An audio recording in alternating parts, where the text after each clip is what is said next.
Greetings. Thank you for joining us for today's webinar. Dr. Rodney E. Rohde will be providing an update on the current status of the monkeypox outbreak.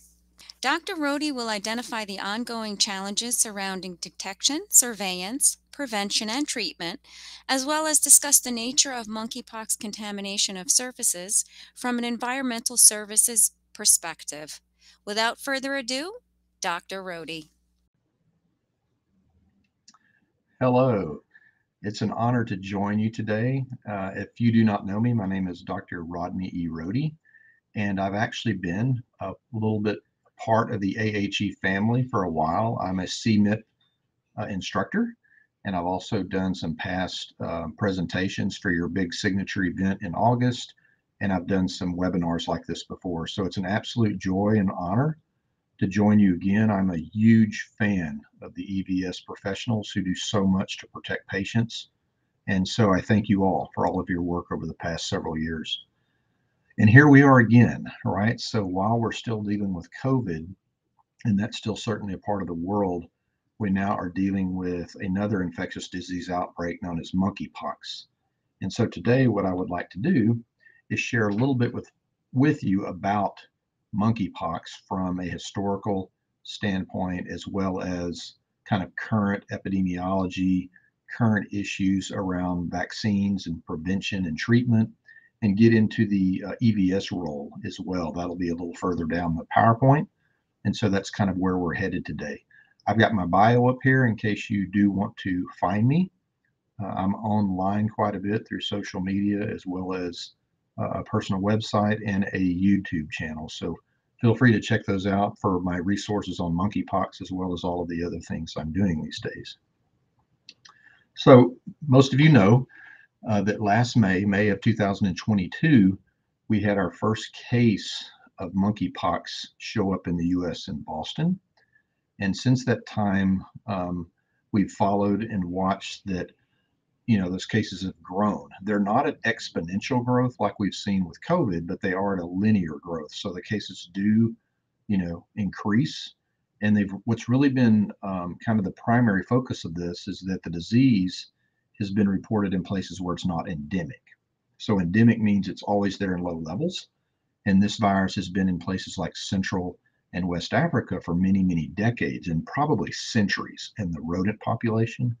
But they started showing up in North America and other places in the UK, and really in over, I think, 80 or 90 countries now, we see cases of monkeypox. So this is really the first time that many of these monkeypox cases and clusters have been reported concurrently in both a non-endemic setting and in Africa.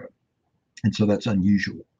The other unusual part of this is that, and I'll get into this in a minute, typically monkeypox it's kind of through an animal rodent association, or perhaps through people that have the infection. But we have the vast majority of cases to date have been identified primarily through the sexual route, but more of an intimate behavior, close contact route. So I'll get a little bit more into that as we go forward. Here's some learning objectives for you. This is what I hope to achieve with you today.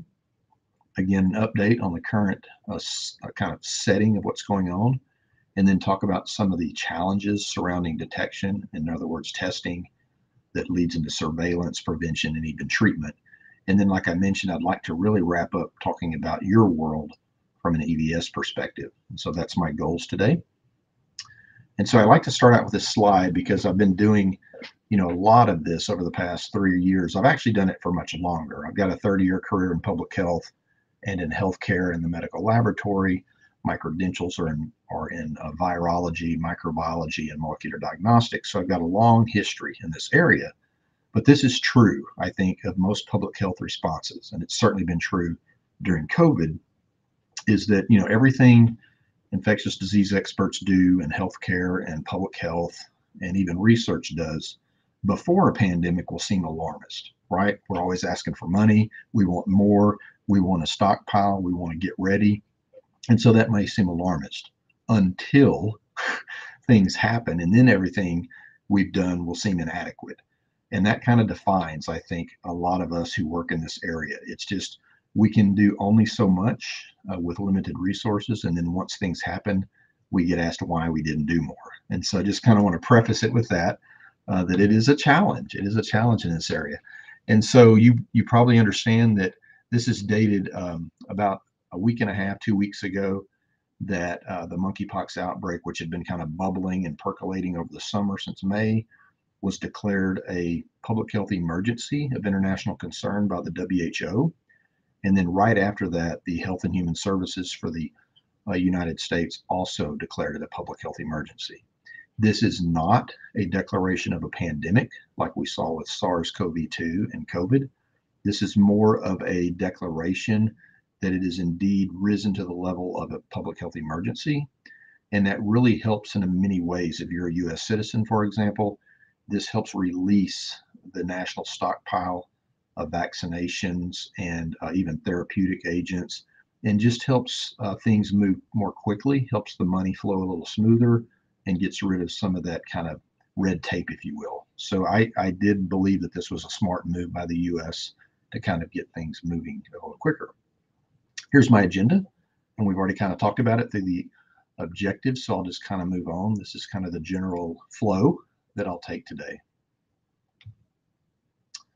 So just thought I'd show you a quick image. This is from the CDC and through the NHS England High Consequences Infectious Disease Network, because many physicians and others for that matter in the United States have never seen this. And we've never really seen smallpox either, which is a cousin of monkeypox. And so just to kind of start you off with what a physician or others might see, and this can really happen anywhere on the body, including in the genital area, you will typically see a small pimple-like lesion develop, and it'll turn into a pustule, and then eventually it will burst and dry up and scab over, and eventually will fall off and new skin will develop. And until that scab falls off and new skin develops, that particular lesion or pustule is potentially a source of infection, whether it's skin to skin or skin getting virus on fomites like bed linen and things like that, or clothing. So here's a little bit about monkeypox, just the virus itself, for some background. It is caused by a virus that we've named monkeypox virus, and it's actually in a genus of viruses known as the orthopox viruses. And within that whole genus, is above that is a group called the Poxviridae family. So there's a whole family of these. And you know some of these from history. So variola, which is smallpox, and vaccinia, which is used in the smallpox vaccine, and even cowpox fall in this genus alongside monkeypox. And in my opinion, and I think in most people's opinions that work in these areas, that's probably what caught many people concerned and watching really quickly, is that when you start talking about monkeypox being a cousin of smallpox, that gets people's attention, right? So smallpox we've eliminated, we believe, from the face of the earth through vaccination back in the 50s and 60s and up to about 70. And so I'll kind of talk a little bit about how it relates to monkeypox, but that is a virus that was very dangerous, had high mortality, but it's been eliminated through vaccination. It's also important to remind everyone that monkeypox is not related to chickenpox. So chickenpox is in a family called the herpes viridae. And if you know herpes, it's not just the sexually transmitted viruses, there's others. Varicella zoster virus is chickenpox and or shingles. There's Epstein-Barr virus in that family and others. So monkeypox is not related to that particular family. There are two kind of what we call strains or clades of this particular virus. The one that we're seeing in the US and the current, really all over the world, is called the West African clade. And that only causes up to about 1% mortality, 1% fatality. So that's not, that's, you never want any mortality, but it's certainly not as high as some of the other worrisome agents we've seen. There is another variant or strain called the Central or Congo African clade, which does cause up to about 10% fatality. So that one's a little more worrisome, but that is not what's happening right now.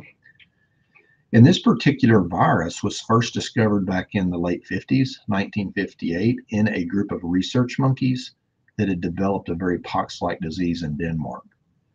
And I've written about this a little bit, but monkeypox virus is really a misnomer because while monkeys can get the infection, they don't harbor it for long term. They don't become reservoirs.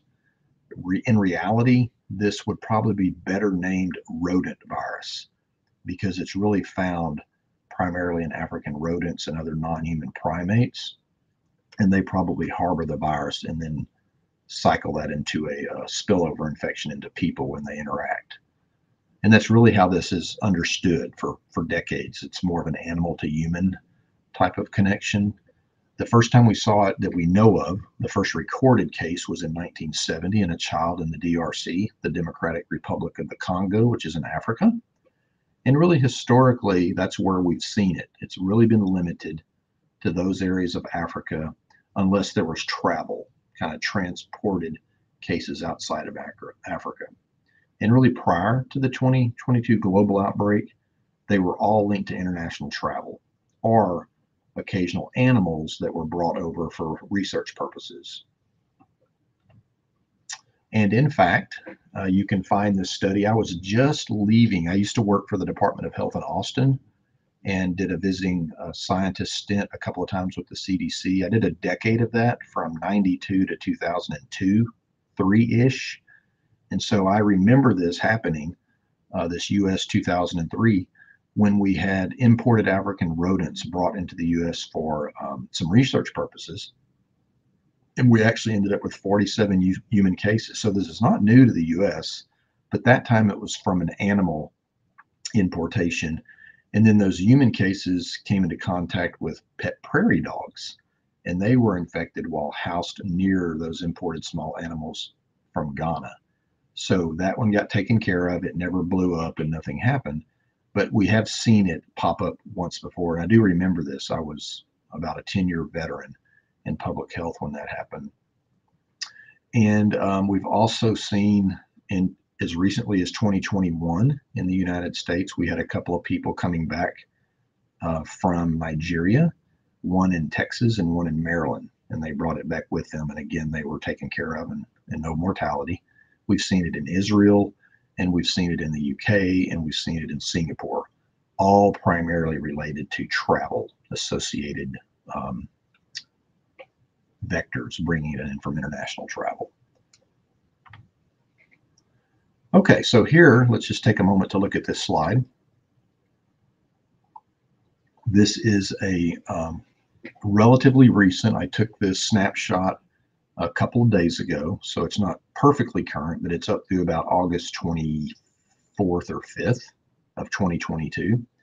And you can see here that we're over, and this is a global look, so we're over about 44,000 cases now globally. And what's kind of caught everybody's attention is about 44,000+ of those cases are outside of endemic areas. And about 96 countries or territories are reporting cases now, with the majority of them in non-endemic places. So there's the link if you're interested. This is just a CDC global map where they're tracking cases. And you can even see the color code down here. The orange is not historically reported monkeypox, and here's the historical kind of areas of monkeypox in the blue in the African continent. So it really has spread globally. It's probably because the initial outbreak was within a group in other parts of the country that were having conferences and other types of things, and those people moved out and around the world through air travel. Here's a U.S. map. Again, August 23rd is when this one's snapshot was taken this week for this presentation. And I thought I'd throw over here on the right just a little bit about the median age is primarily in the 30s, anywhere from 20 to 76 years of age. And actually, there's now more than 2 children. I think it's up to 4 or 5 children now in the United States. But I do want to emphasize to the group here is that there have been 0 to date, August 26, 2022, 0 U.S. deaths from monkeypox in our country that we're aware of. We are over 15, we're approaching, probably are at 16,000 cases now if you looked at today's data. And you can kind of see the heat map here. The darker colors mean more cases per state. And so you can kind of see Texas, where I'm at, and California, Florida, New York, Illinois, places like that are a little darker. And then up higher in places like Montana and Idaho and all those kind of northwestern states are very low. So that probably has to do, again, with surveillance and the population being very sparse in those areas. So it's kind of a normal thing in public health. You tend to see hotter heat maps where there's a lot of people living in close congregation and more opportunities to transmit the virus that way. Again, some more epidemiology just to show you, really, if you go all the way back to May 15th, right prior to this outbreak, and you can kind of see the linear increases in cases. And there has been some downward trends here and there, including over the last week or two. And I'll talk about that in a minute. There are some data that are showing kind of some steadying and even decreases globally of cases. The WHO reported a 21% decline in cases this week, a couple of days ago. We're going to have to watch that and see if it's a real trend or if we've just had a little flattening of the curve right now. We will see how that goes in the next few weeks. Here's a slide looking at age and gender. And so again, most of these are in men in that 30, I mentioned that 30 kind of age range. And you can kind of see that fall right there in the curve. And then you can see the way that people are identifying here. Again, most of the cases, I'd say 85 to 90% or so, is primarily in the LGBTQ community, the men who have sex with men. And again, that all ties to intimate behavior and close contact. It does not mean that anyone can't get this infection. So let's be clear. It is not picking on a particular group of people. It just started in that population, and because of the behavior of close, intimate contact, that's how it's being transmitted. It can certainly, as we have already seen, move into other people, including dogs. We've seen it in a dog or two.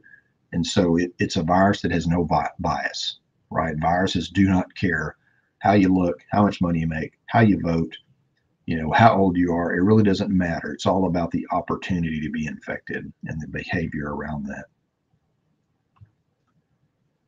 And again, here's racial identity, racial ethnicity, just to let you kind of take a peek at it. Predominantly white and Hispanic or Latino.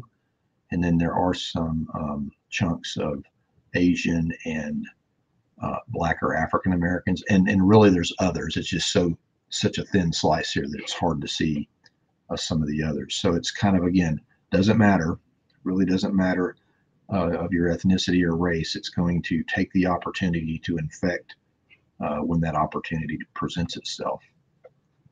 And then I thought you might be interested in signs and symptoms and kind of the most common. And so you can see here that that rash, which is an important thing to mention because that lesion or those pustules can really help a physician or a healthcare professional identify it at least as suspicious, right? They're still going to have to make sure it's an orthopox virus.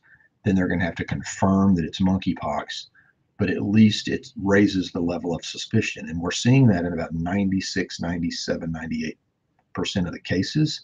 And then all the other stuff, unfortunately, is like flu, malaise, fever, chills, headache, enlarged lymph nodes, muscle aches. All these things can be, unfortunately common to a lot of viral and microbial infections.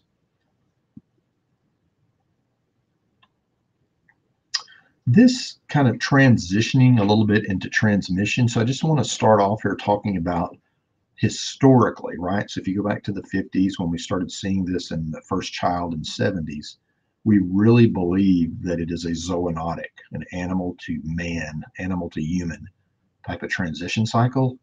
And when you're in those parts of the countries, remember, there are different types of cultural things that happen. For example, they use bushmeat as a source of food, so they go bushmeat hunting. They have different types of rodents, and they have other types of primates, incidental host.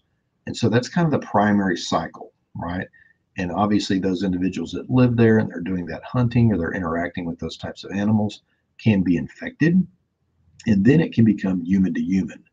But that really is typically secondary transmission. Once it gets into a human and humans get it to another human, that's really the chain that starts being kind of those outer rings of transmission. And that's kind of how we understand the virus. Again, there are orthopox virus experts that have studied this. It's so different than the COVID outbreak because we did know, and we do know a lot about this virus. And so that's been helpful because we kind of know what to expect with respect to the genomics, how to test for it. We already had vaccines for it, and we even had TPOX, which is a therapeutic agent. So we were a little more on top of this one just because we had known it. We knew it historically. Now, what about the other stuff kind of with the current outbreak? Well, we do know that person-to-person transmission is primarily and most efficiently transmitted through direct contact.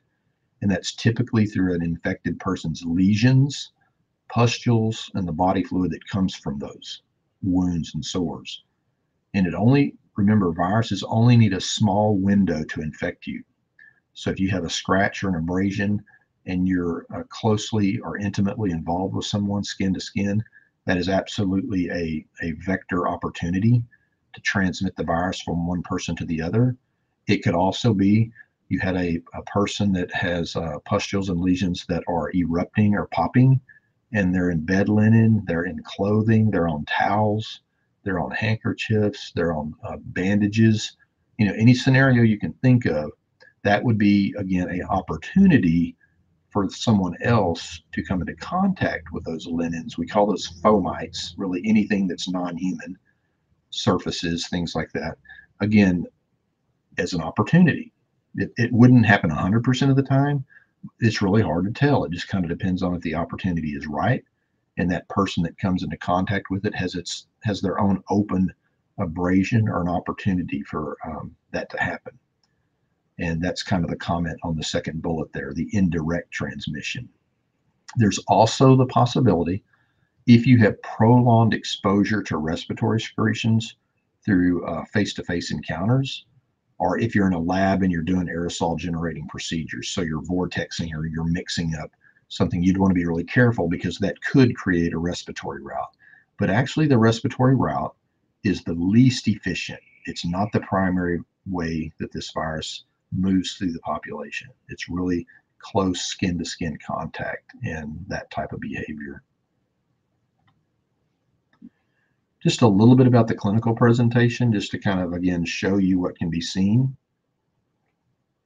Some of this is from the UK, and you can see some of the pictures here. Again, some of the photos, they're not super explicitly difficult to look at, but they might catch you off guard if you're not ready to see some of these pustules. So that rash is very characteristic. And right now, because of the population we're seeing it in, it's primarily starting in the genital or the perianal areas or even orally. And it kind of depends on the patient and how that progresses, whether it's going to be kind of a typical lesion or not. It kind of depends on where it's at. It may disseminate or it may not disseminate to other parts of the body. And proctitis is a common point. So the prostate gets involved and you may have trouble urinating if you're a man, things like that.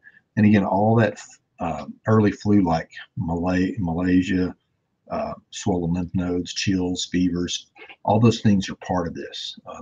Again, not every person has the exact same presentation, but this is kind of the more common things you see.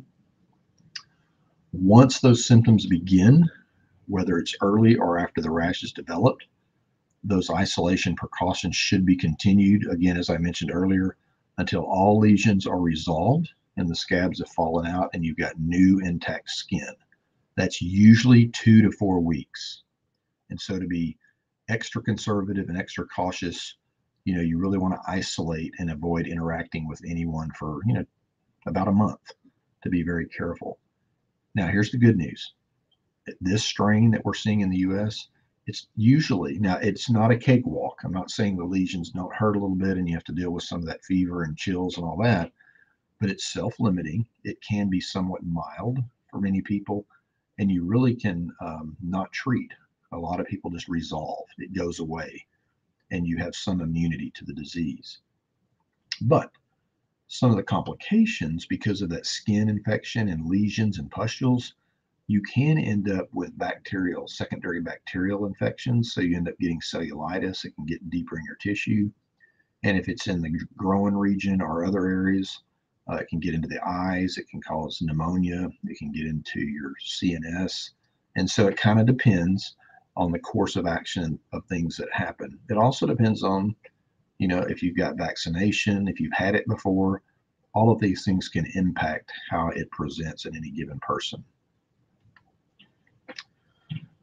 It can be, so this is information sent out to the physicians out there. This is from CDC. It can be confused with other STIs.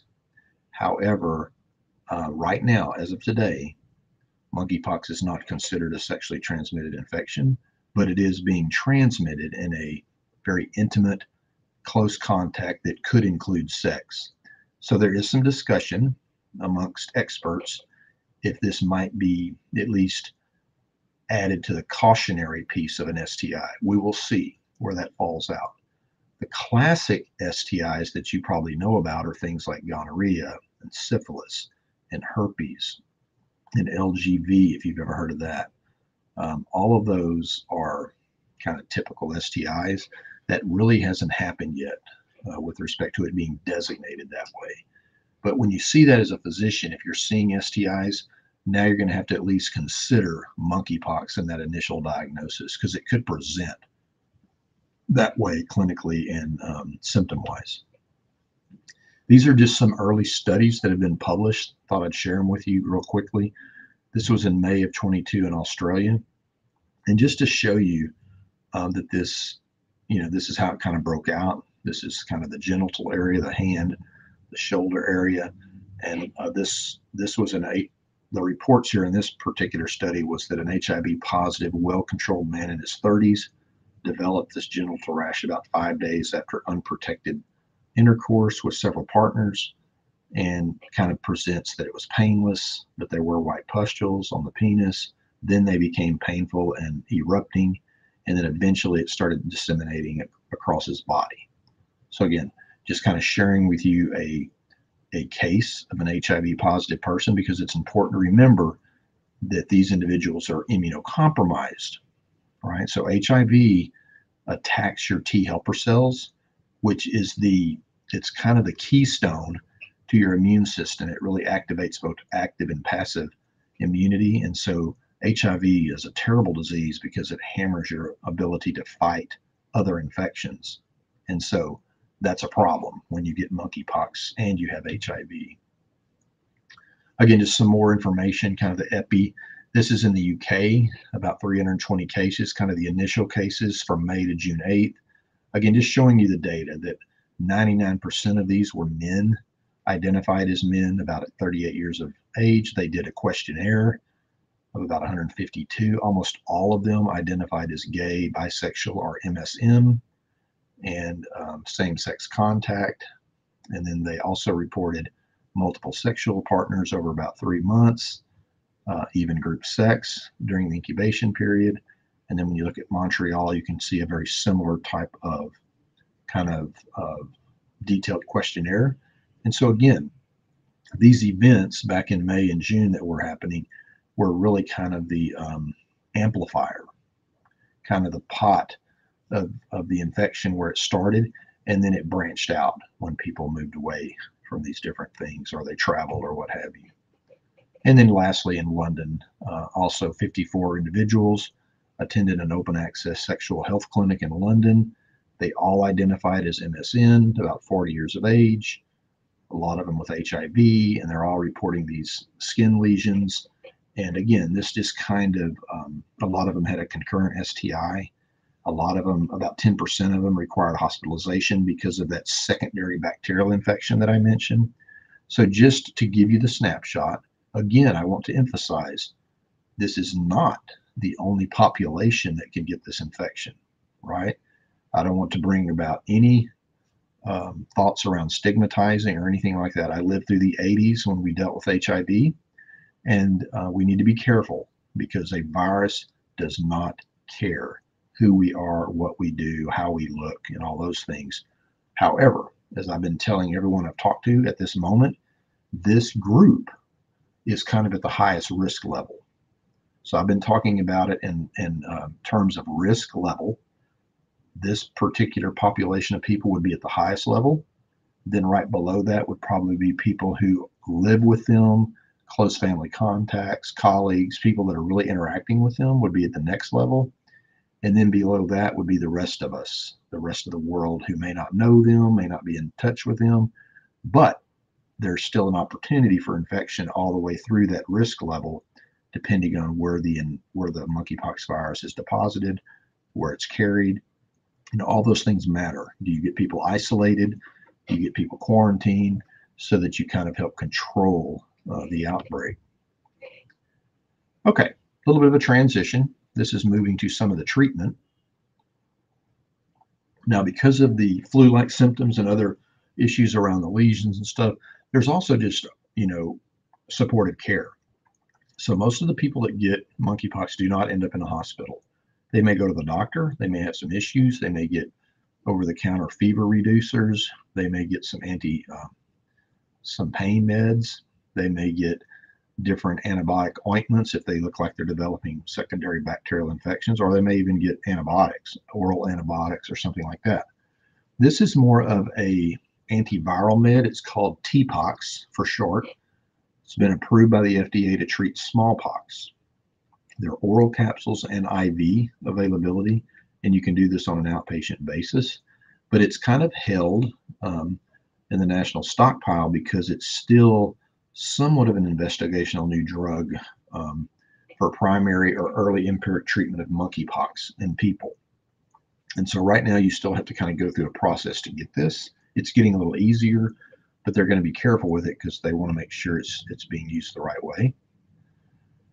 Hopefully we will find more antivirals to use. I should also mention that this week they are starting clinical trials with this drug in some UK residents and elsewhere in Africa, because a lot of this was used to treat smallpox, and they've also used animal studies for a lot of the findings. So they want to kind of test it in clinical trials as soon as they can to make sure that it's going to be effective across, all spectrums of society if they need to use it a lot.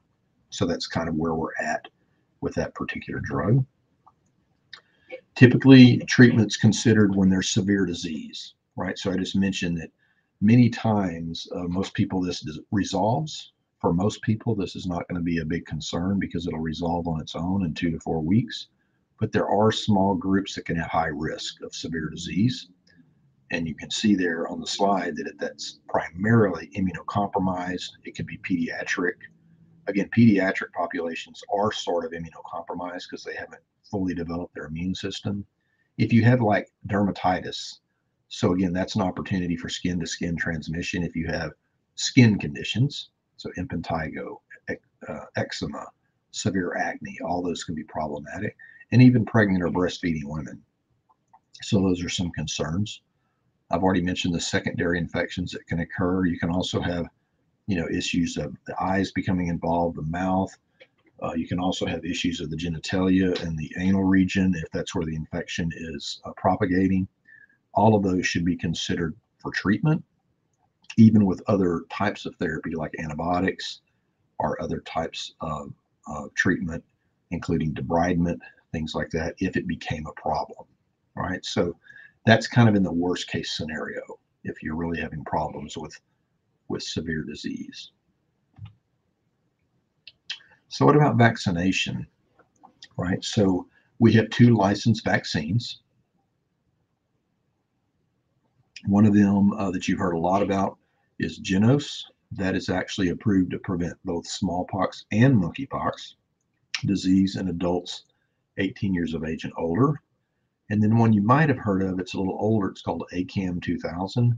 That's one that was used to prevent smallpox disease, and it's been used for monkeypox during outbreaks.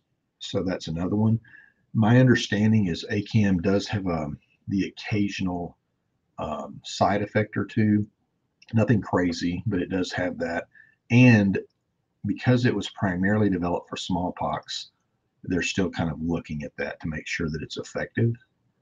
At this time, pre-exposure prophylaxis are not advising that for orthopox virus pre-exposure. In other words, giving it before you ever had it, right? So I worked in the rabies lab back in the day, and I got rabies pre-exposure because rabies is 99% fatal once you get it, once you show symptoms. This isn't a deadly killer, so it's really not looked at as a pre-exposure type of vaccine. However, if I was testing in the lab, if I was testing tons of monkeypox samples, then I might get a pre-exposure vaccine. And that's kind of how it works in healthcare and public health. If you're really high risk, like you're working with patients every day or you're testing every day, you might receive that vaccine just to kind of give you extra protection. Post-exposure is a term that means you're doing it after. So that means if you've had a higher intermediate degree of exposure to the virus, you may get post-exposure about 4 days of exposure to help prevent the disease, and 5 to 14 days just to help reduce the illness severity. Again, it's on a case-by-case kind of determination. And so as you kind of deal with this outbreak globally and in the US, understand that physicians are looking at cases and making these decisions based on how the patient presents. Are they in danger? Are they okay? Can they be sent home and just isolated and watched? It kind of depends, because you want to be sure you're using that vaccine judiciously.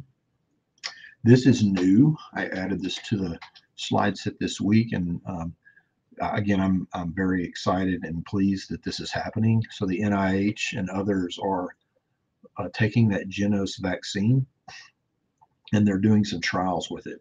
And these, I think, are lessons we've learned from COVID. They're really getting on top of this quick and moving forward.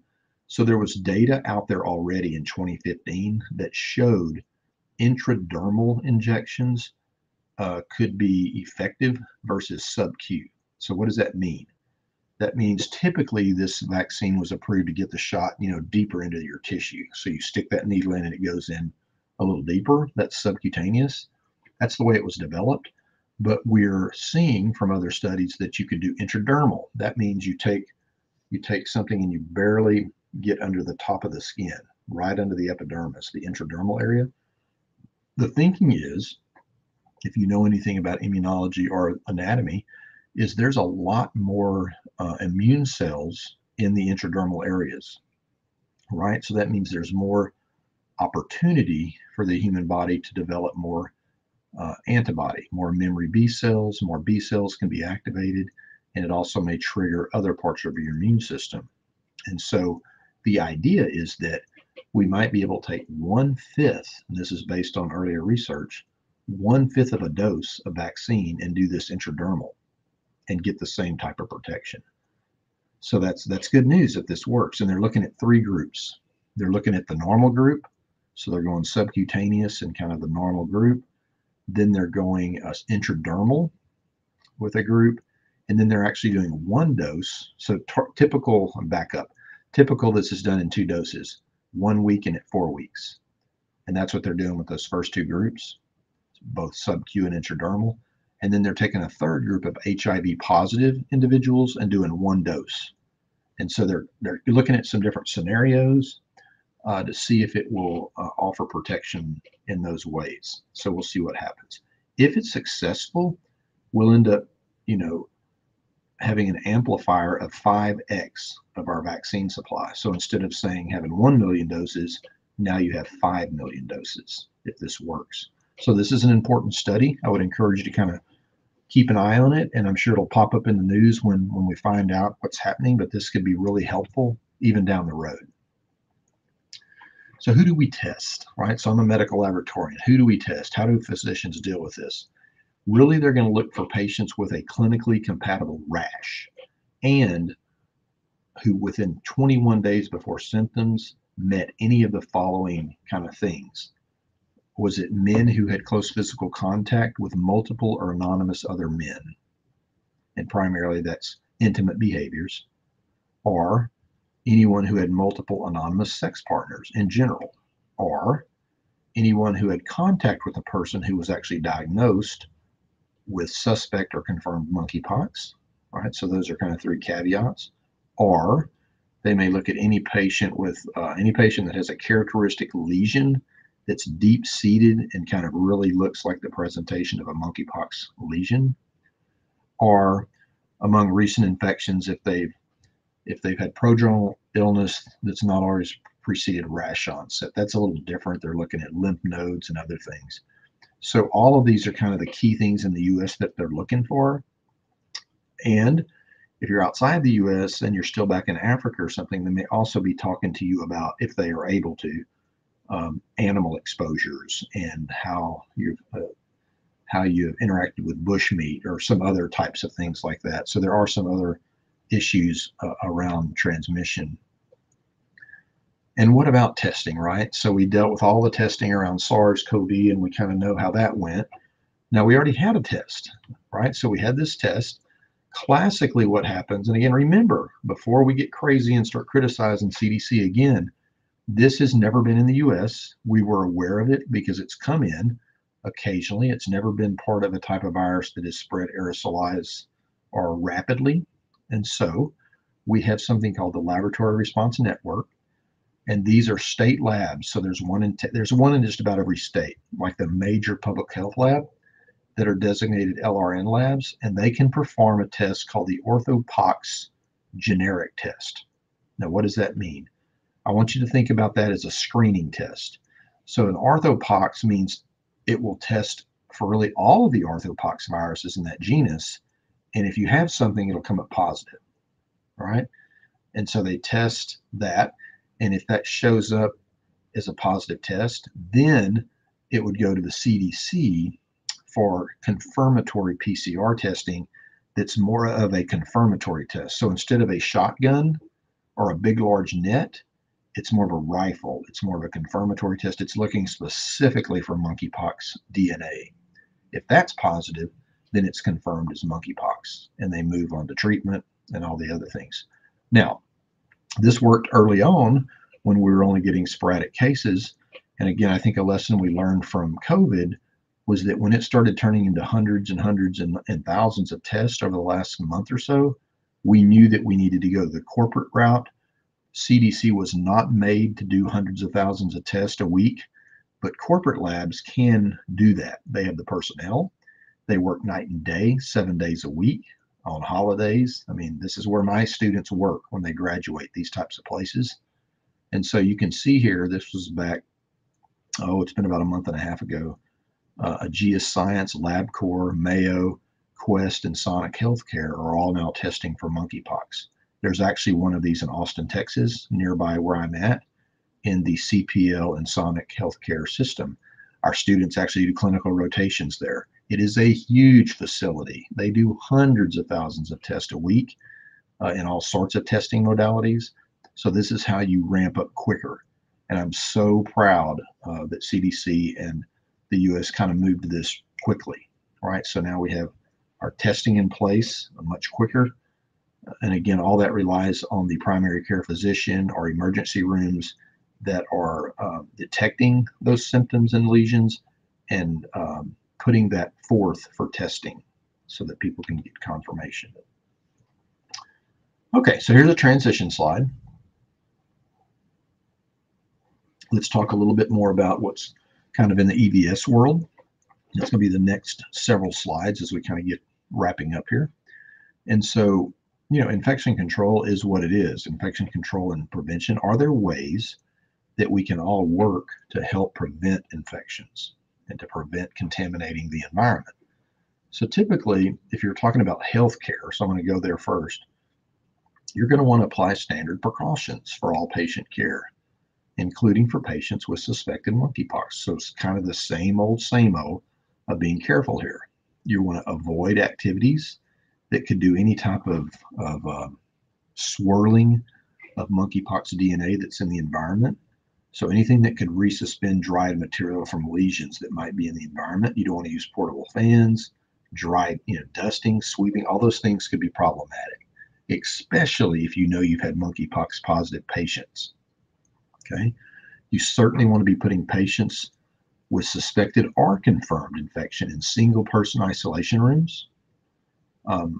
Right now, special air handling is not required. We don't think air is the problem. We're going to keep that place closed up, all right, for only healthcare workers. And when they enter, they should use the proper PPE, gowns, gloves, eye protection, and a respirator. Again, remember, it could be transmitted through the respiratory route with prolonged contact. And if you know you have a positive patient, then you certainly want healthcare wearing an N95 or something like that to prevent that possibility of inhaling monkeypox viral DNA. You want to use an airborne isolation room if you're doing any procedures that are going to help spread oral secretions or any other type of things that could get into the environment. And important for EVS, whether it's in healthcare or community settings, you're going to use standard cleaning and disinfection procedures. And you're going to use an EPA registered hospital grade disinfectant that's got an emerging viral pathogen claim. Let me stop here for a second. So virology, basic virology. This is a general statement. It's not 100% true all the time, but it's very often true. DNA viruses, like monkeypox, are way less likely to mutate. They're actually quite stable, and so they're a little easier to deal with sometimes from the standpoint of mutations.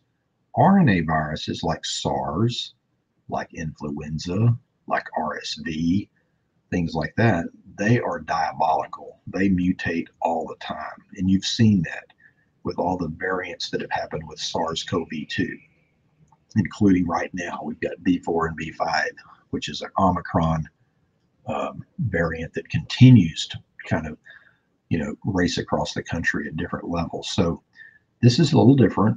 It's not spread that way. It's more stable. And so regular EPA registered disinfectants, will handle it. And by the way, it'll also handle SARS. It's just that they don't mutate as often. What if you have people sick, even at home? Okay. So this is kind of the general guidelines you see out of CDC and the WHO. If you're awaiting a test result, then you should isolate in a room or an area separate from other members of your family and pets included. If it's negative, then you're done. You can discontinue isolation. If it's positive, then you really need to stay isolated until all those lesions have gone away and scabs have fallen off and you've got kind of a fresh layer of skin. Okay, that's kind of the ultimate end point for ending isolation. And if you're isolating patients, you really want to stay at home as much as possible, and you really want to avoid visitors in the house. You don't want to engage in any physical or sexual activity with others for that 4 weeks or so. And if you're leaving the home, for example, to get medical care or something like that, or you're going to go for a walk, just kind of stay away from people and cover up any lesions, right? So you want to bandage things up, and you really want to wear a well-fitting surgical mask just in case you're coughing or sneezing. You don't want to emit those particles into the environment or near people. That's kind of the basic handling of people that are confirmed positive. Also, what else can we do? You want to take measures to prevent others from having direct contact with lesions or bodily fluids from materials, right? So this has to do with kind of the stuff, the waste and things like that. So since that patient, you want to cover those sores and wear a face mask if you're in a shared space, right? So if you're living with someone, you kind of want to be careful. All the linens, the towels, the clothes, you want a separate laundry bag or a garbage bag. Don't mix them with your clothes and your garbage. Don't share dishes. Don't share clothing. Don't share towels or even a common bed, right? You want to avoid that direct contact even with furniture or other things that can't be covered with sheets that can be laundered. You're going to clean and disinfect the bathroom surfaces after using if lesions are exposed, right? So again, and when you're doing this, you kind of want to be careful, just like if you're in a hospital, you want to, maybe wear gloves, you might want to mask up, kind of watch your eyes and all those things while you're doing it. Standard household cleaning disinfectants will work fine. It'll kill this virus quite easily. Put all your contaminated waste, like dressings and bandages, in a waterproof plastic bag, double bag it, and then you can actually discard it with a regular trash, but do double bag and close it up tight. All of this and more, because there's a lot of this, so I'm not going to spend all this time talking to you about it, but there's a great kind of frequently asked questions webpage on CDC, and I've listed it here, that kind of talks about when a patient is isolating in their home, what should they do? Great information. I mean, you can Google this and find it easily, and it's really applied to both, your home and maybe other community settings. And a lot of it's basic common sense here, kind of basic infection control and prevention. Recently, you see the date on this Mmwr, Morbidity and Mortality Weekly Report. These are issued by CDC every week. August 19th, they kind of did a nice workup. So a lot of what I was just talking about came from this, this case and others, talking about surface contamination in the household of a monkeypox patient or patients. So all the guidelines and other stuff are kind of built around these types of scenarios. But this is a great publication if you haven't seen it. What about prevention, right? So prevention, and I've already mentioned this, is kind of some good news for EVS and for the world, is that orthopox viruses are really wimpy. They're very, and many viruses are very wimpy to UV light, right? So sunlight, UV light is very effective at tearing down nucleic acid, both DNA and RNA. So that's a good thing. That's a good thing for us to know. And even though orthopox viruses can persist in the environment, they're very sensitive to many disinfectants. Again, so it's not like you have to get some special thing. Most disinfectants will take care of this, and it's recommended for all areas if you are, if you have a monkeypox patient or something going on, like your home and vehicle, and so you want to be utilizing those things as a way to clean and disinfect and remove the viral DNA. Make sure you use an EPA registered disinfectant and follow the instructions. I don't have to tell any of you that, all the concentrations, the contact time, the dwell time, in other words, the care and handling, that's all very careful. Also consider any potential health hazards if it's caustic to your skin or your respiratory route, and follow all those as you normally would, right? I've left some exact steps here for you that are straight out of the CDC website. Again, make sure your product is registered and read the directions, follow those directions, check use sites and surface sites to make sure that it's going to work on a hard or porous or soft or cloth or whatever you're going to utilize it for.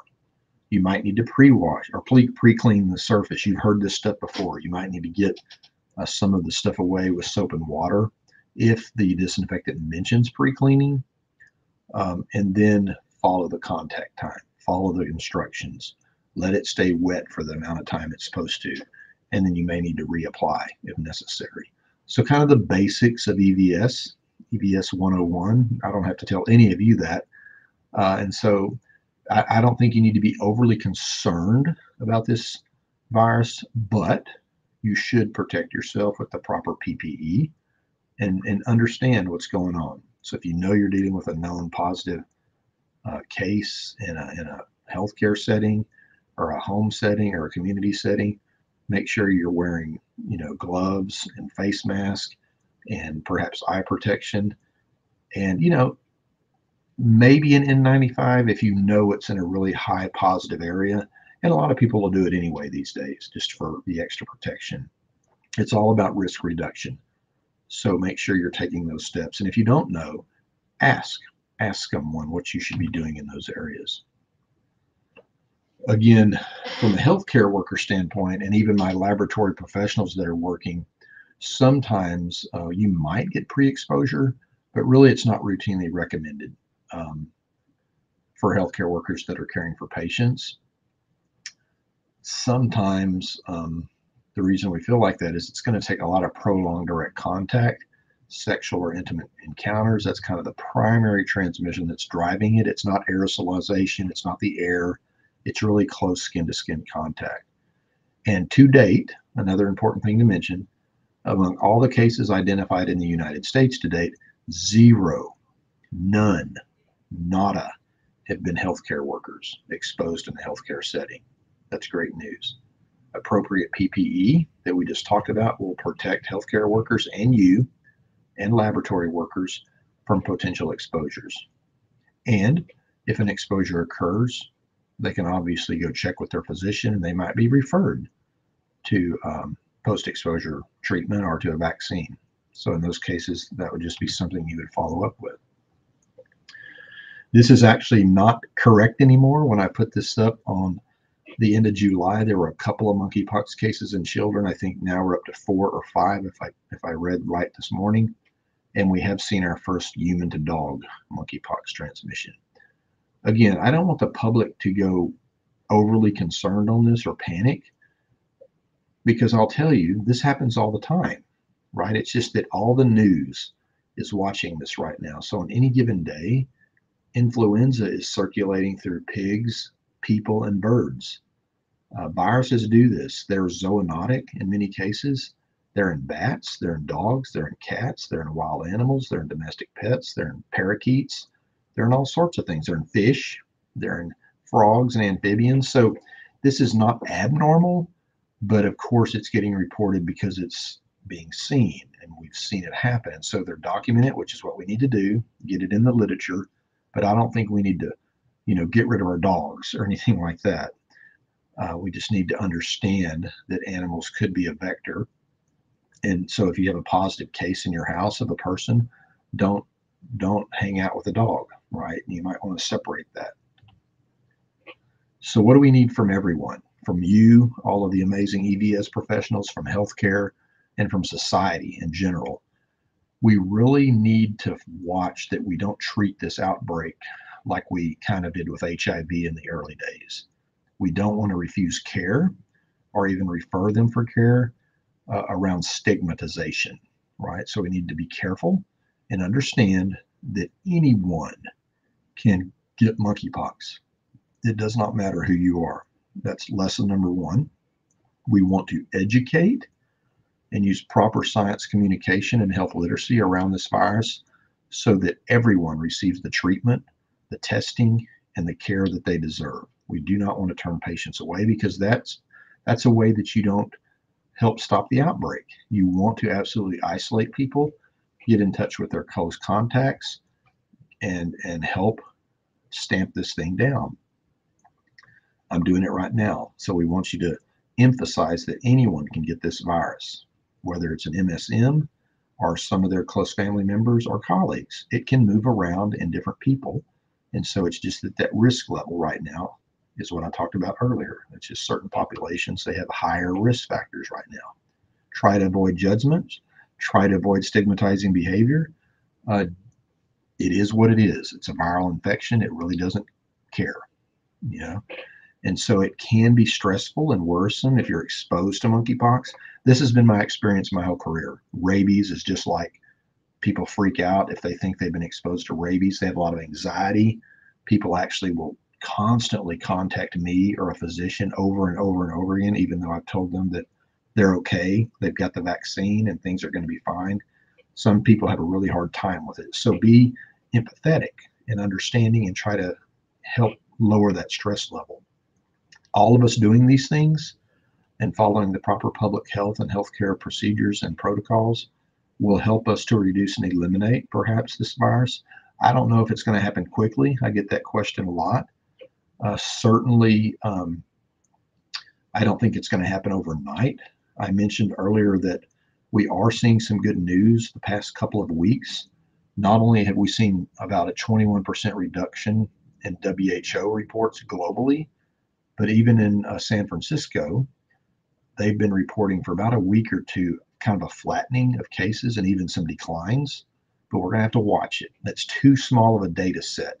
It's too small of a window to say it's over and it's coming down. We're going to have to watch it and kind of see what happens. But I truly believe through education, really good education and communication, really good use of our vaccinations, and contact isolation and quarantine of close contacts, and proper dissemination of information, that we can get ahead of this so much quicker. Again, the virus is not like SARS-CoV-2. So there's a lot of factors working in our favor. This virus is one we know. We kind of know how to deal with it. And so we just need to do our work. Now, we do need this to support public health professionals, EVS professionals, healthcare professionals, because we're tired, right? COVID has worn us all out, but we really can't let our guard down and not do our jobs because the virus doesn't care. It does not care that we're tired or we have COVID, pandemic fatigue, whatever you want to call it. We have to kind of stay on top of things so that we can help knock this one out as soon as possible. This is a recent editorial I did. You've heard me comment about some of this today. If you're interested, check out my editorial here with Elsevier, looking back at HIV and COVID and kind of the lessons learned. Here are my references and resources. I have a professional webpage, which was on my earlier slide at the beginning, and multiple other places. I'm online on social media. So if you're in those spaces, give me a follow on Twitter or LinkedIn, Facebook. I've got a YouTube channel, and I've got several monkeypox articles out and interviews and podcasts. So feel free to check those out and share with your colleagues. So I believe we're here at my last slide. So I'll let this sit here. And I just want to take a moment again to thank each and every one of you in EVS and similar career paths, infection prevention, doctors, nurses, laboratorians, public health workers, and everyone who goes to work every day to help us deal with infectious agents. So thank you, and I look forward to seeing you sometime in the future at an AHE event. Take care. Thank you to Dr. Rohde, and thank you members, friends, and constituents of the Association for the Healthcare Environment. That concludes this webinar. For more information regarding AHE's programs, please visit ahe.org.